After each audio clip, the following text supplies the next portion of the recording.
AgweekTV weather is brought to you by Kaler Farms.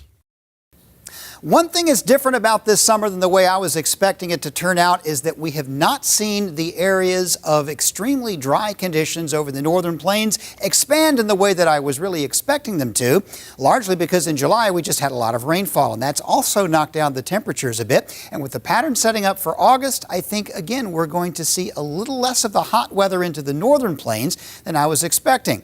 Let's check Drought Monitor this week. It's still basically soil conditions. There's some dry pockets and some wet areas, but there are no areas of really serious drought anywhere. It's a little dry in southeast North Dakota, northeast South Dakota, where the rains have kind of missed this area. And it, of course, remains extremely dry back in the Black Hills region, but that's not an agricultural area. Corn Belt-wise, Michigan, northern Ohio remains quite dry. These areas are in moderate drought stage, but over most of the rest of the upper Midwest, there are areas which are favorably dry or favorably moist, or some spots a little too dry, but nothing too extreme. We do have serious drought ongoing in portions of the southeast and in much of Southern California. It continues. Forecast for this week. It's kind of an interesting week. The heat wave ridge that I was talking about last week did build up, but it only gave a few days of really hot weather into the nation's Corn Belt areas, and the heat is really being suppressed more further to the south. And with the pattern setting up this week, there will be some warm weather in the Corn Belt at first, but a large low-pressure trough in the Rocky Mountain states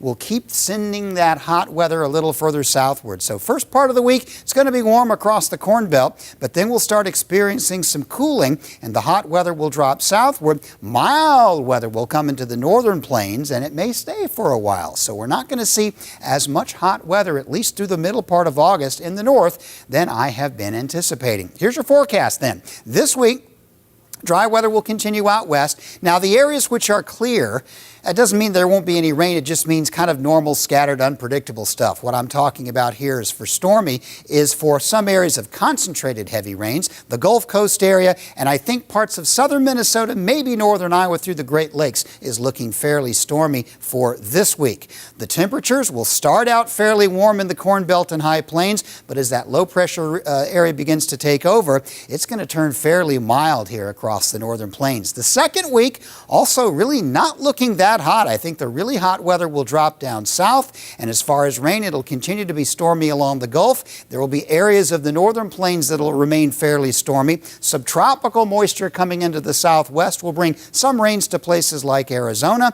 but the only really concern about agriculture will be parts of northern Iowa and Minnesota. So overall, we're talking about weather not quite as hot going through the middle part of August. Some scattered locally heavy rains, and some of that will be in the upper Midwest, but overall, less heat means less crop stress than we've been expecting this month.